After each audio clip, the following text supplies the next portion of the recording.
Hey there everyone, and welcome to the continuation of the series going through all the monsters that came out in 2020. In this video we're going to talk about all the Storm monsters, and just to clarify, this is from anniversary to anniversary, the 4th to the 5th, so that's from roughly Halloween to Halloween 2019 to 2020.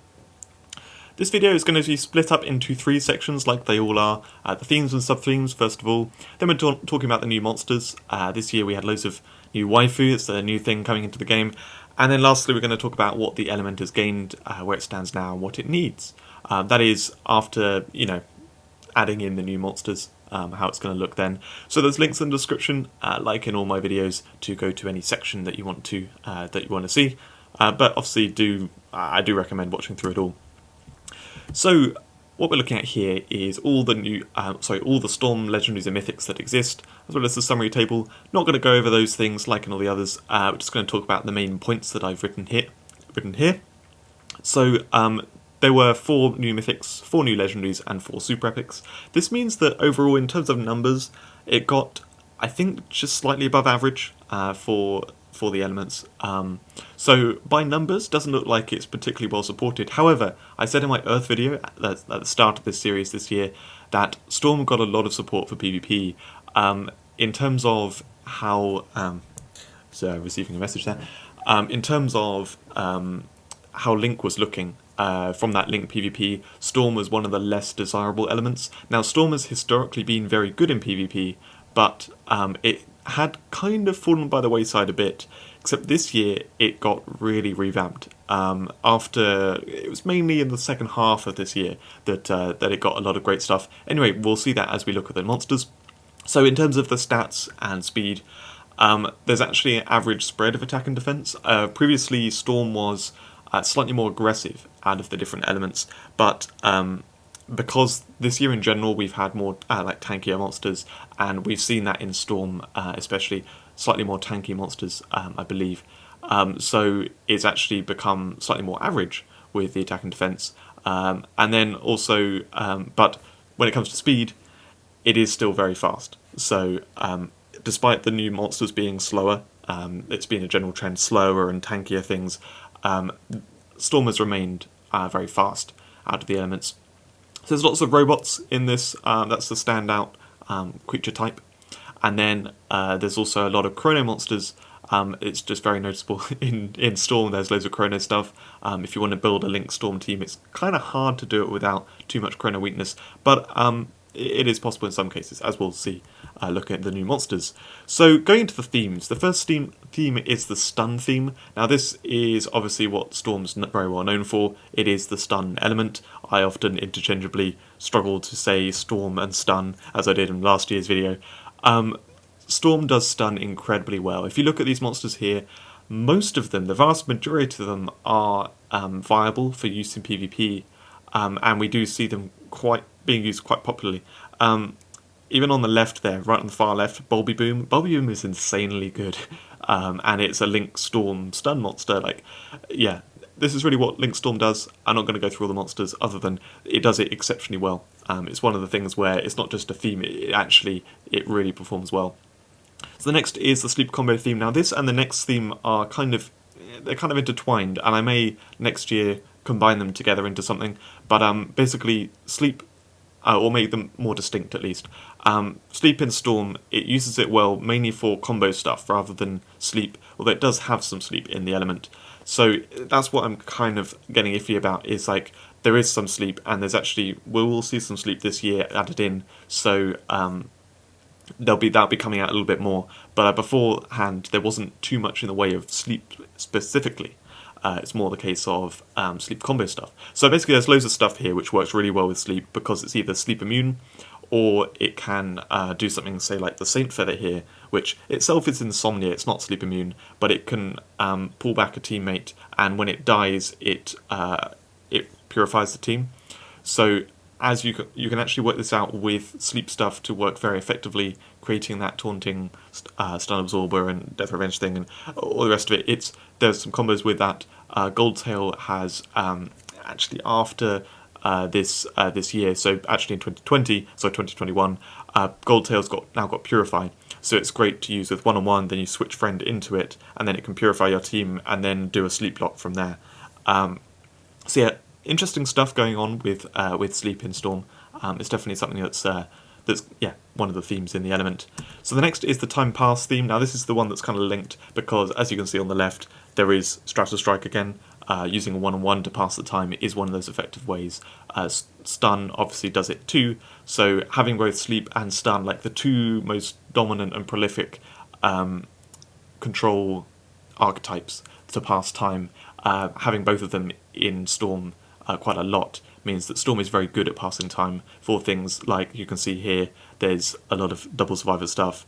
There's passing time for Aurelius is kind of important because it wants to use a secret skill that takes a long time to get to another turn. And then one of the great payoffs is Bundam with the 300-second Nova Blast and Double Drain Survivor.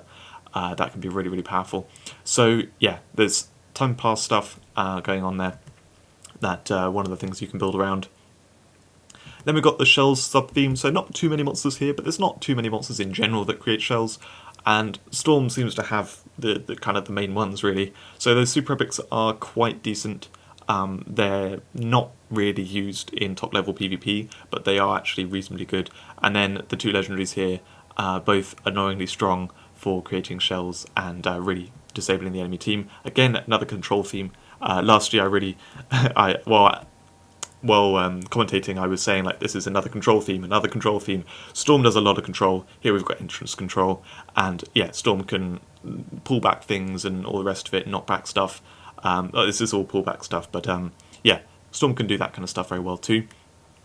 And then, yeah, I think that's it with the themes. Yeah, so let's move on to the monsters. First one is the super epic. It is Legendaries. Now, this is unfortunately bad. It just doesn't really work very well. It's high speed, but the thing is, all it can really do on its first turn, unless there's an enemy beast, is kill one of the teammates. Now the problem is, it's a random teammate. If this was a particular ally, you could build around this and it would be very strong.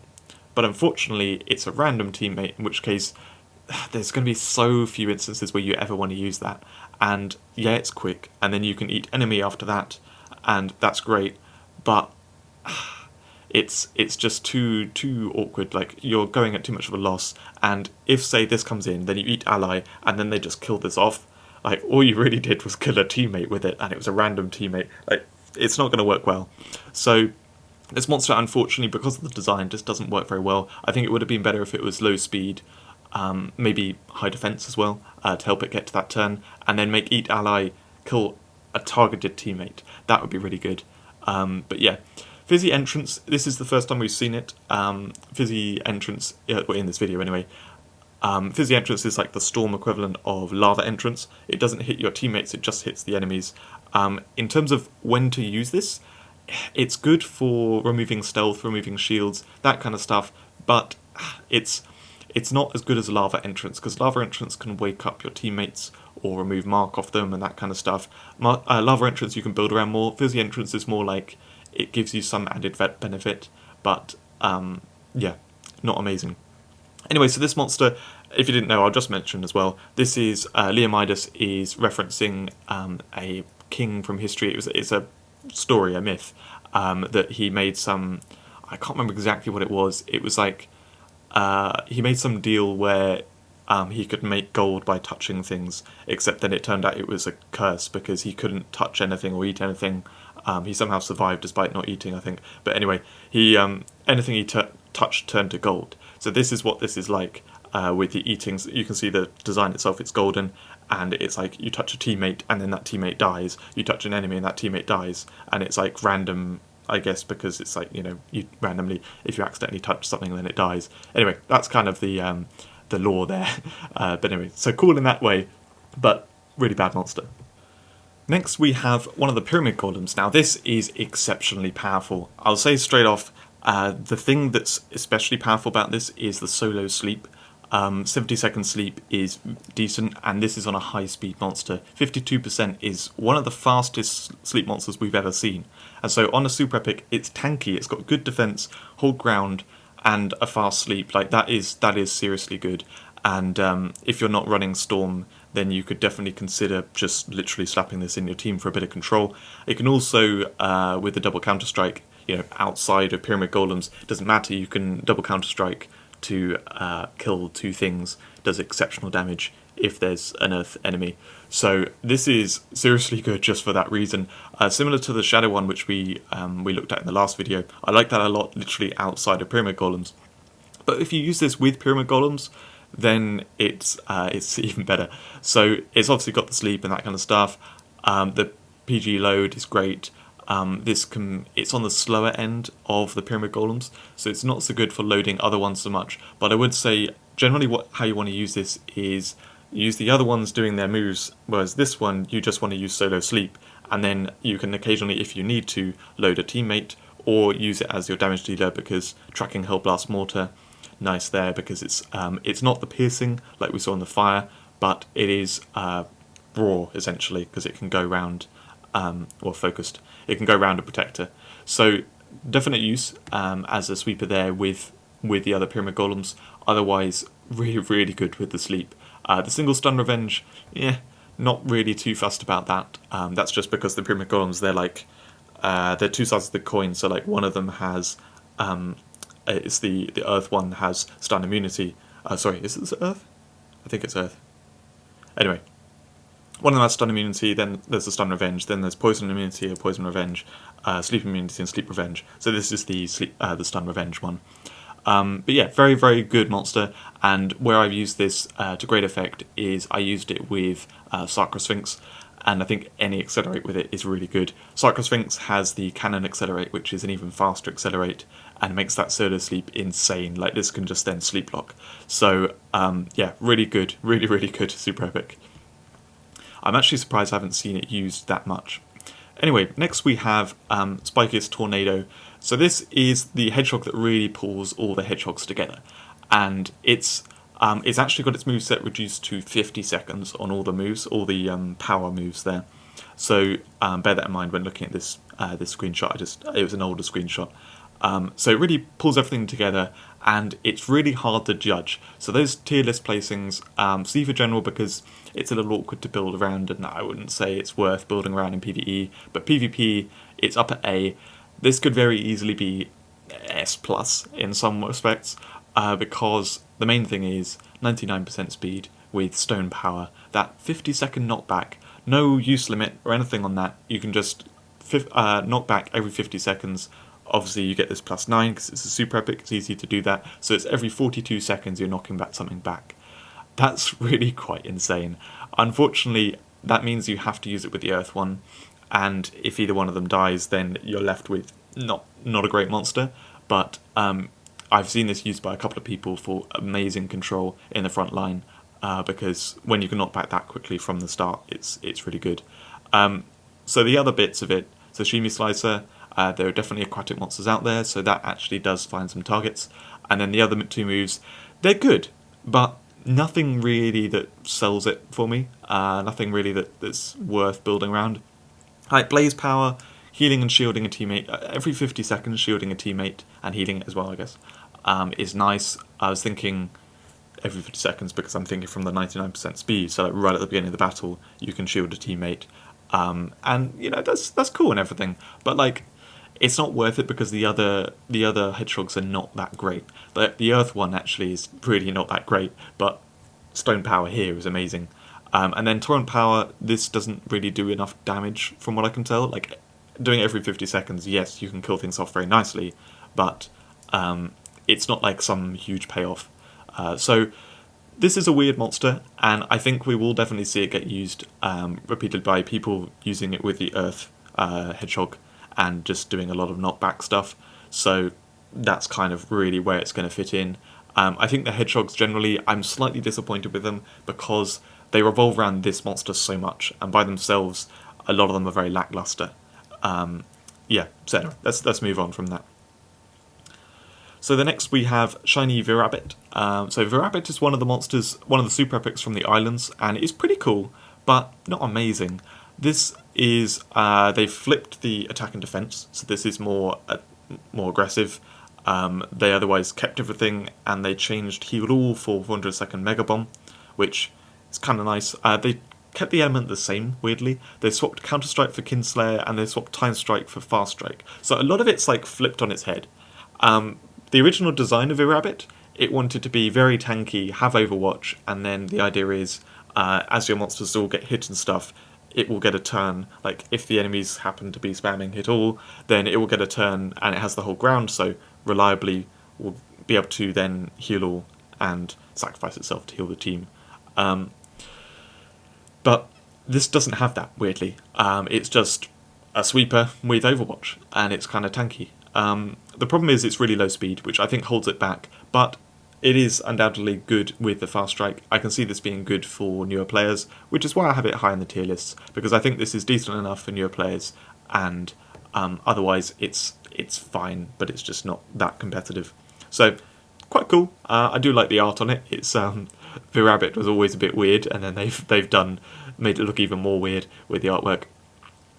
So that's it for the super epics. Moving on to the legendaries, this is where it gets really, really good. So the first one here, Nautacruiser.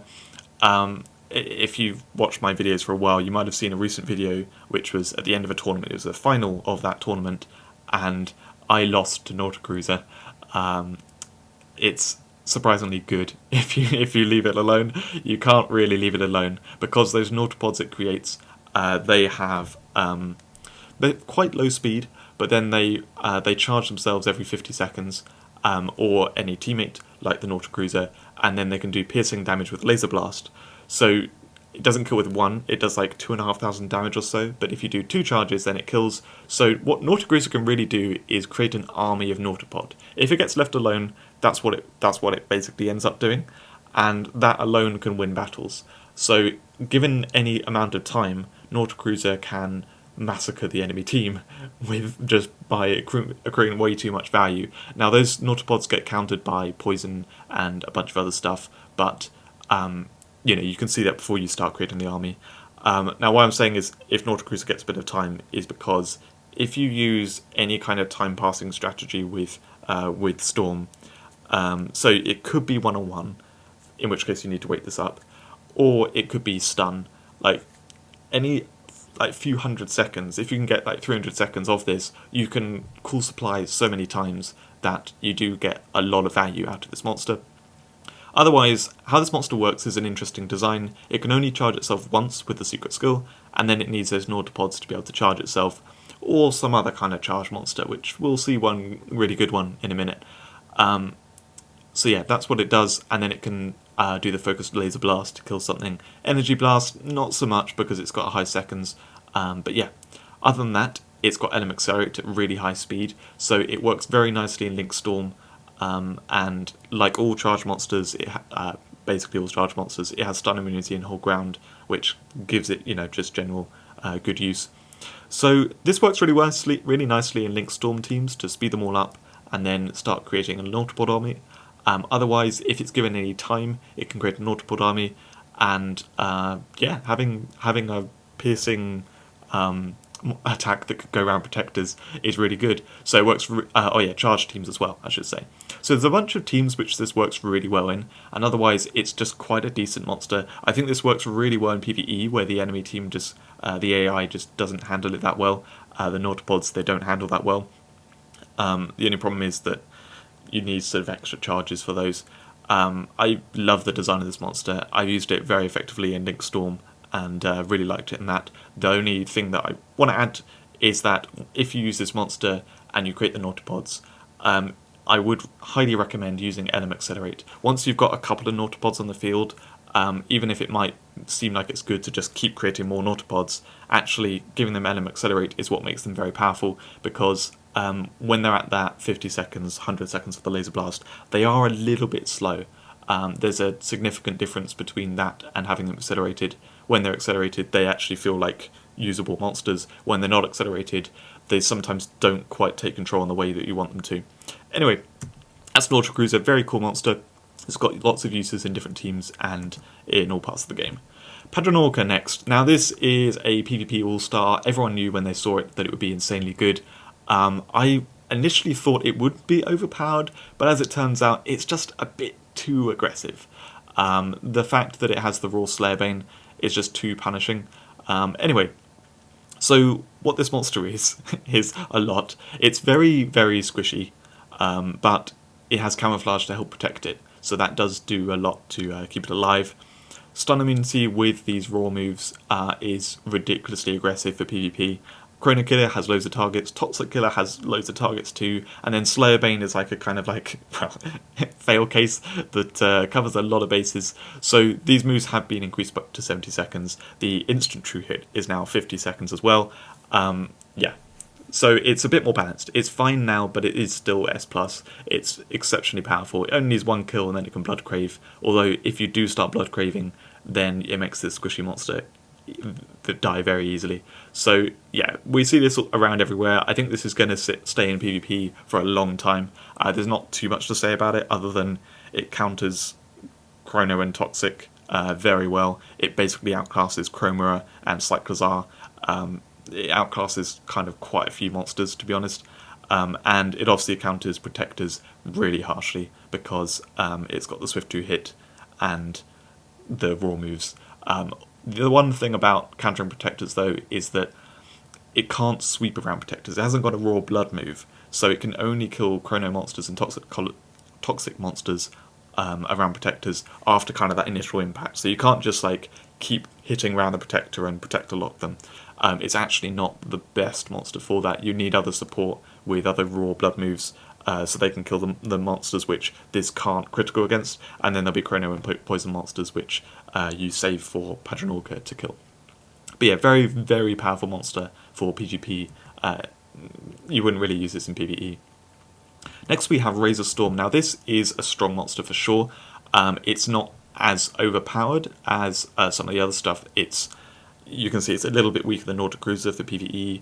It's weaker than Padronorka for PvP. But what we have here is actually a very good monster. It's just more balanced. So it's got decent enough speed, it's quite low speed, and it's got low defense. So that's the thing which kind of holds it back. However, what this really has going for it is when it enters, it can overwatch your team. It doesn't backfire anymore. The passive here, this is an older screenshot, it can't overwatch the enemies anymore. So basically if you have more monsters than the opponent, then nothing happens. If you have fewer monsters, then your team gets overwatched. So people use this in combos, like in the front line, you can sacrifice a teammate, it enters, and there's a very high chance that you'll get overwatched on your team. Otherwise, you can slam it in there and, you know, if you're ever in a bad situation, which is when you want to have that advantage of overwatching on your team, that's when it will come into play. It's like putting Moku in the end game, Moku getting the defense buff. It's like, well, what if I have more monsters than the opponent? And then you think, actually, if you put it in the end game, the only times it's going to enter, I'll have fewer monsters, and those are the times when I need, like the times when I need it to have extra defense is when I, like when it does have extra defense. Similar here with Razor Storm. When you need it to give you Overwatch, it gives you Overwatch. So yeah, it has that Overwatch effect. Otherwise, then it's a stun converter with really nice sweeping moves. Union Attack is actually very good on this monster. Union Attack has been a bit iffy on some monsters where they, in their element, if you want to use them in a linked team or something, there's not actually that many monsters of their type in that element. But this is a robot, and there are loads of robots in Storm, so that's not a problem at all. This is basically going to be able to do Union Attack every time for a 100-second move. So natural selection you don't really need to use. So it's got Union Attack, and Raw Bloodthirst even. You can use that to bypass Protectors, but otherwise you can probably just Union Attack repeatedly. Accelerate Team, maybe you'll use that. The secret skill is very powerful though. It's a link move, and we're seeing a lot of link support in Storm. Like there's a lot of stuff that's link in Storm now that's powerful as well. So when this comes in, ideally it can overwatch your team. Then it will take a little bit of time to get a turn, but when it does get a turn, and bear in mind, if they can't one-shot it, then it will get a turn because of the Overwatch, then it can effectively kill, but controlled killing an enemy. That's raw as well, so it can go around Protectors to life flip an enemy, and then kill something else with Union Attack. I think that's very strong. The only thing holding it back, like I said, is the low defense, low speed, lowish speed, and the Chrono weakness. But yeah, decent monster all round. Probably spent too long talking about it. Let's move on to the next one. So next one is St. Togala. Now this is the charge, the energy monster. I have it lower in the tier list. It's average. Which I say low, it's average anyway. This is a decent monster and really good in the right setup, but the problem is you have to use it with energy monsters really, so that's why it is lower in the tier list. It's been used very well by a couple of monsters. I can't remember. I wanted to give a shout out to the person that's used a frontline with it, who is a big spender that nobody really knows about because he's not in the community, and then he was running an energy charge team and people saw it and was like, oh, it's actually really cool. Anyway, props to him. I can't remember his name, unfortunately. So this is an exceptionally tanky monster, massive defense and hold ground, and it can heal just with the double energy charge. It can heal itself and a teammate. Bear in mind, this is 2 teammates that it heals, and that's like healing is one of those things that you wouldn't necessarily want to just straight up heal a teammate, because it's not always going to help. Like, there's piercing around and that kind of stuff. Like, it doesn't actually necessarily save the teammate, but when you have it on top of something that you're already doing, that's really, really good. Like, you want to obviously use it for Centogla to charge Centogla's move, but then it could charge a teammate's move, or it could just be used to heal a teammate. Or there'll be some instances where you just want to heal 2 of your teammates. You don't care about Saint Togla in that instance. You just, desperately need to heal 2 teammates. 130 seconds to do that is fairly decent. Like, it's actually quite a good support monster, just generally, having that in there. And similarly, the Energy Pure Cure, it's the move that probably will get looked at the least. Well, actually, maybe Energy Shield, but you can do a lot of control and support with Centogla that I think it won't properly get credit from people. But yeah, both Energy Pure Cure and Energy Shield, it will come up that those are very useful. If you can ever follow up with a give turn as well, then it could be good there. Otherwise, what this is going to do is repeatedly heal and charge your teammates and itself, and then it can double energy burst, which which does enough damage to one-shot everything. So yeah, it's got the offense in there, got a lot of support, and definitely helps the energy strategy, the energy archetype, exceptionally well. It's just, you wouldn't use it by itself, basically, because it's weaker in that regard. But yeah, very cool monster. So next up we have Vigzorid. I believe this is the last legendary. This is insanely powerful. I think it's slowly gone up and up in my rankings. When I first looked at this, I immediately wanted to own it. Luckily, I got it literally first pack when it first ever released. I was so happy, and I wasn't sure if it was like one of my personal favourites rather than actually being something strong. But as it's gone on, it's proven to be ridiculously powerful. I think this is arguably like in the top 10 most powerful monsters in the game, for legendaries that is, not counting mythics. There's just so much good in this monster.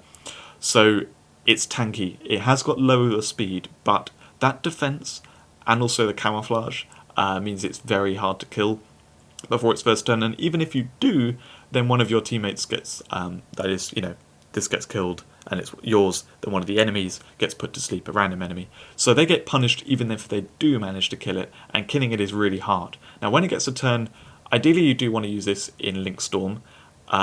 It does get a lot more power in Link Storm because of that secret skill. So it's like, if they kill it before it gets a turn, one of them gets to put to sleep. If they don't kill it before it gets a turn, then it puts one enemy to sleep and then can kill another or whatever. So if you're ever facing it and they're using Link Storm, kill this. As soon as it enters, you have to kill it because it will basically take over the battle. Yeah, so the moves on it though are really, really nice. It's got blood versions of these moves, so they do have 3 use limit. And they lose health, but it doesn't really matter because Vigzorid is it's tanky to begin with, and once it starts getting turns, it doesn't matter so much if it dies off, because you probably would have got a fair amount of benefit from it, and when it does die off, they still get an enemy one of their monsters put to sleep. So you don't care too much about losing the health, really. So the benefit you get is faster moves. Give turn rather than 160, it's 100 seconds. The shield and the heal, normally those would be 160, I guess, and they're 130. I'm usually a little bit down on shielding and healing in terms of using a move to do just that. It doesn't feel like it's enough. Like, the reason why we have instant shield ally as a 1 second move as secret skills, like, is because you don't really want to give up too many seconds to just shield a teammate.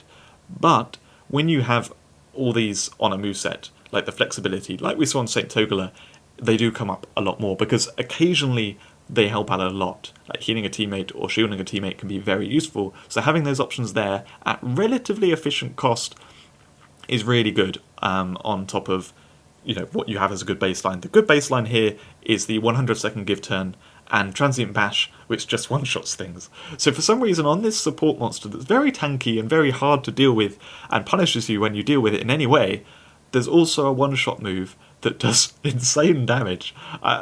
There's a lot of power in this monster, and I highly recommend, if you haven't got it, you consider getting this monster. It's, I would say, better in PvE than PvP, because it's one of the few monsters in the game that straight up from its first turn, no conditions asked, can one-shot enemies. That transient bash just one-shots buffed enemies really, really easily.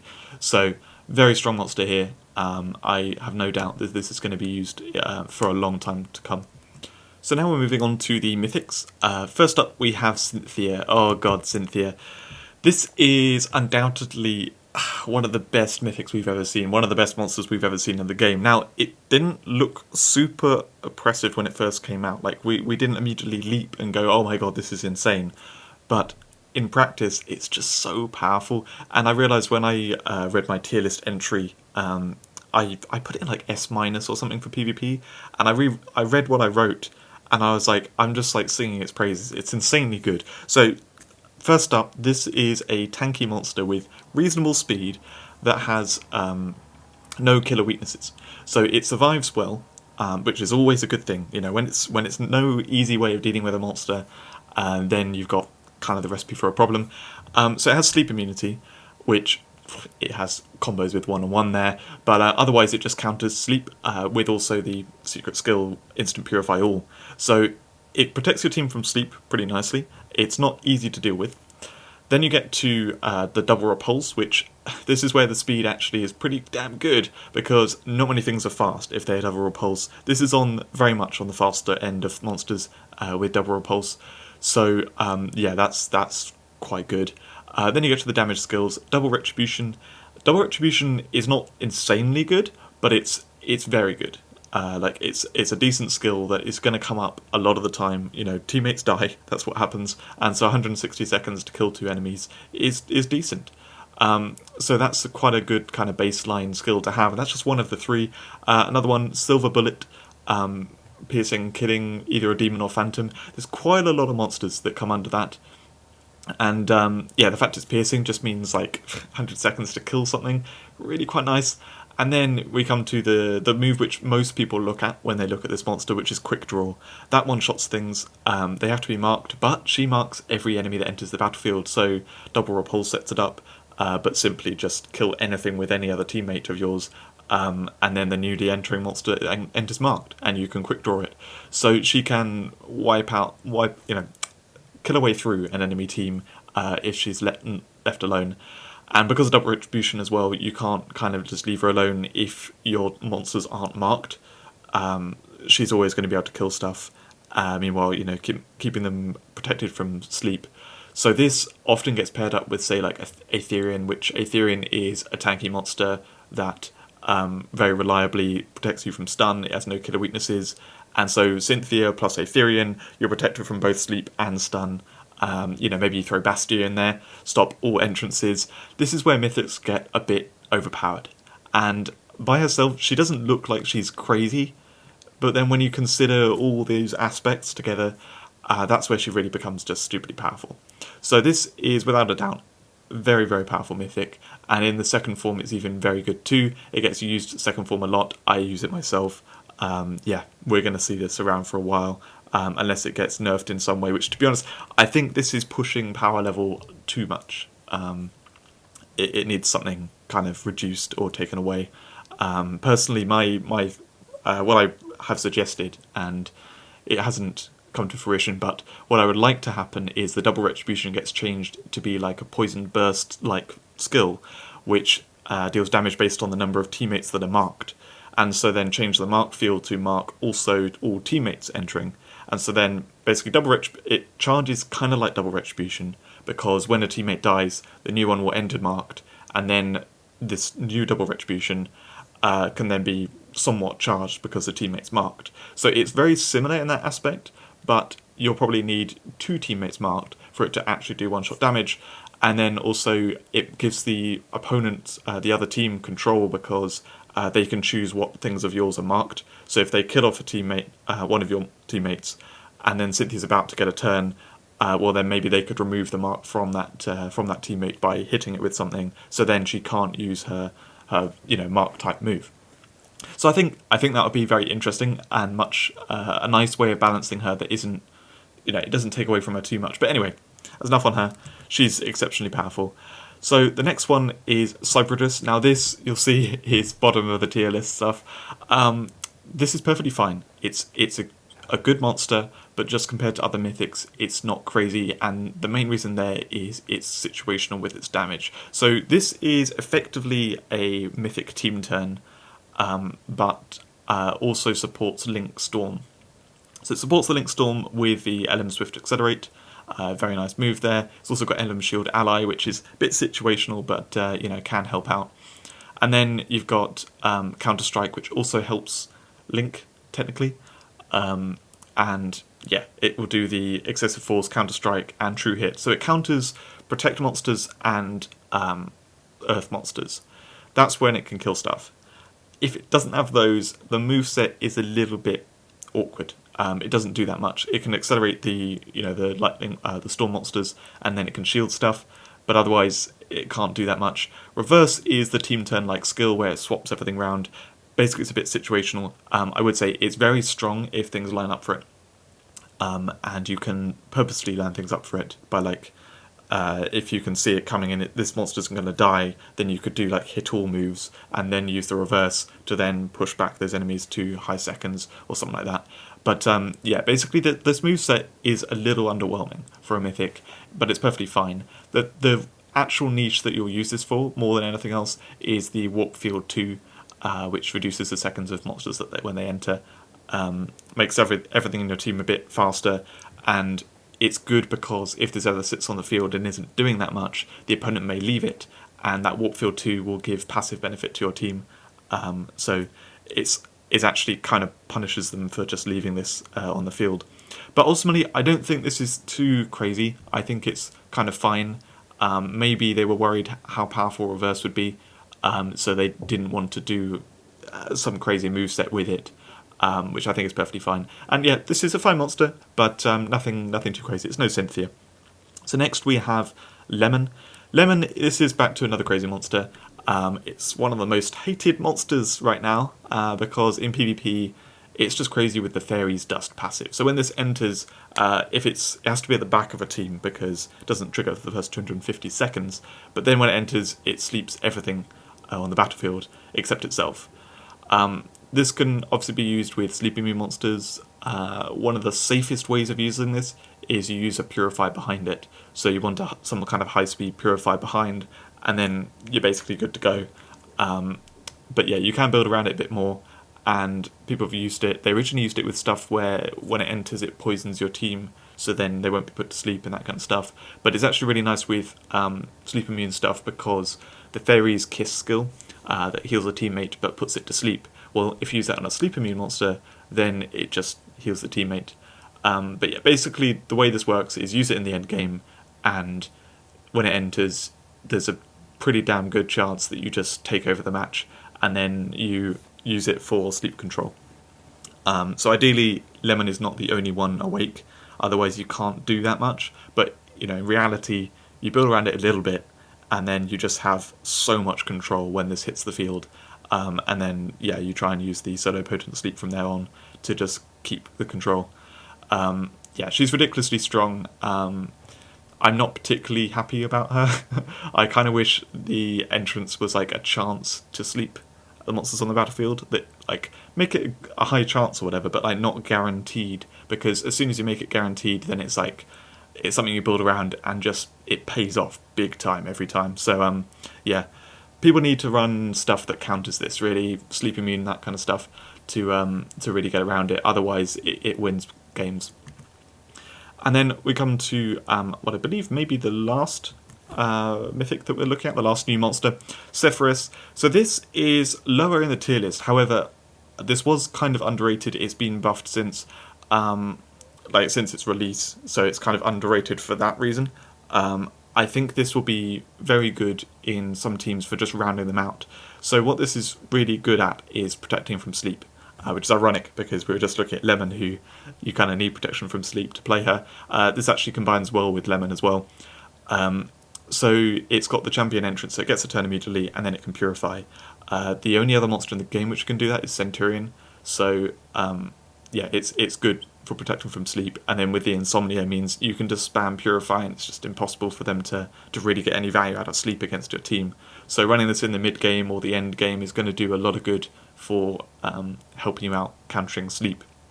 And other than that, it has time strikes, not that great. Assassinate, it's fine, but not crazy. Since this is a mythic, it does do enough damage to deal with legendaries and stuff. Against other mythics, the damage is lacking a bit, but then natural selection, it can take out legendaries with that. It's a bit slow. So yeah, basically this counters sleep more than anything else, I think, and then it's got some damage options, so it can do damage. And then the other thing is the secret skill, flipping around all their monsters. That's the thing which could be overpowered, could be not very good at all. It's completely random. I would say if I were to run this, I would run it probably in the mid game. And when it enters, if I need to protect myself from sleep, I'll purify. Otherwise, I'll kill something if I have to, but then I'll try and do the Hurricane and hope it'll mess up their team. Hurricane can be very good, there's no doubt about that. So I think I'm kind of talking down on this a little bit. I want to talk it up because I think this is a better monster than I'm giving it credit for, and that a lot of people give it credit for, because it rounds out teams in that way of protecting them against sleep. It helps deal with protectors. It can mess up the enemy team with Hurricane. Like there's a lot of good stuff with this. It's just maybe not crazy, so that's why I have to rate it low. But anyway, that was all the new monsters, so let's have a look at where they fit into the themes. So there isn't much going on here in terms of fitting into the themes. I think I'm going to have to look at the themes again a little bit, and also like combine or separate the sort of sleep stuff, because there's actually a fair amount of sleep. As you can see here, we got 3 sleep monsters and 1 that's sleep immune. So I think that's very much coming out as less of a time passed for Mega Bomb and that kind of stuff, and much more going in with the 1/1 plus sleep immune, or just straight up sleep. So yeah, I'm going to separate this out, so define that in, and then have like a separate section which is for the survivor stuff and time pass stuff. But I'll have a look at that next year anyway. So there's some sleep stuff. Cynthia being sleep immune, very important, I think. It combines beautifully with, well, actually, Lemon does have so low potent sleep, so she can't like combine with these other storm monsters. But even so, any sleep immune plus sleep is going to be powerful. And then we've got 1 stun monster. So yeah, not much in the way of the themes. In terms of power level from these, we've got a new theme, which is energy. So we talked about 2 of these monsters this year. We previously had 2 of them. The Static Sphere and Aurelius came in the past. But now we've got St. Togula, really tying it all together. So this combining with Aurelius, it is slower, but you can time it with the first turn entrance stuff to charge, and then immediately use the Plasma Blast, which is very powerful. Similarly, you can actually, I'm not entirely sure if you can time it. I don't think you can time it with Nautacruiser. I think that's too fast. But Nautacruiser doing the Enem Accelerate is going to get it all moving really nicely, and then you can use the others for charging. They work very, very well together. All being hold ground, stun immune. They benefit from the healing that charge does, and that kind of stuff. And then we've got Static Sphere, which, to be honest, is kind of a secondary thing about it, that it's charge. It's much more about the cloning and the taunting there.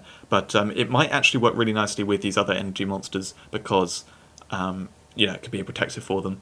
And they could potentially, like St. Togula, if the thing's already charged, say Aurelius has used the Eternal Energy Core, so it doesn't need to charge anything, that it could charge the Static Sphere, and Static Sphere could do their energy burst.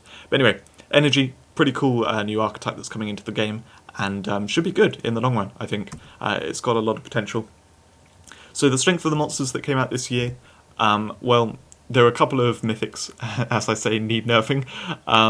yeah, Lemon and Cynthia, incredibly powerful, even in their second forms. They're both really powerful. A couple of other mythics which are, more mediocre, but that's perfectly fine. The Legendaries, though, is the real standout from this year, and why I think Storm has got the most support out of any of the elements this year.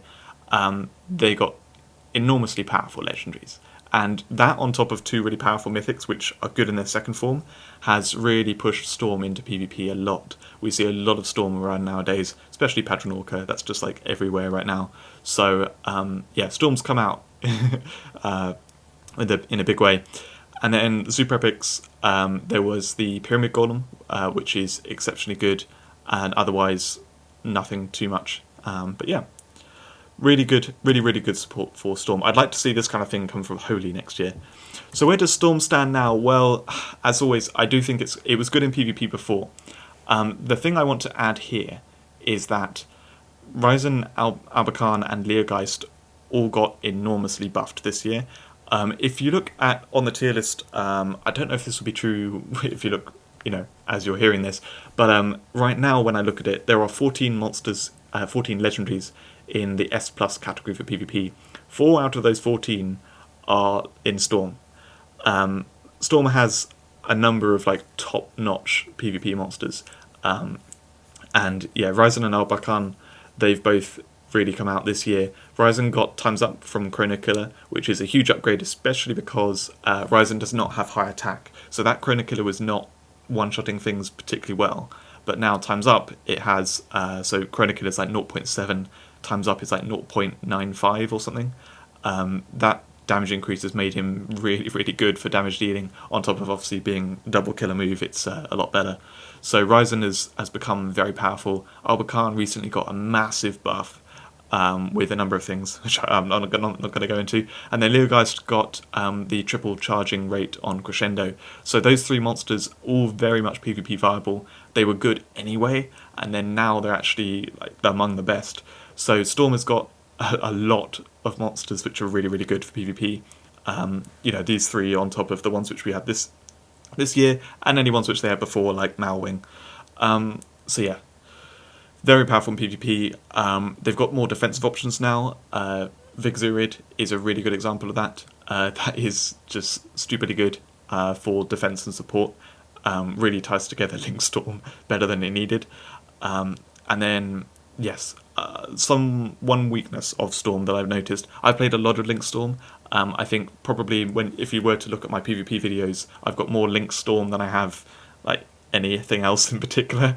Yeah, something that you notice when you play it is that it does struggle with hold ground and shields and that kind of stuff, because it doesn't really have piercing or poison. If you look in water has all the piercing, and then fire has is it fire? Well, anyway, fire and shadow kind of the poison piercing stuff as well.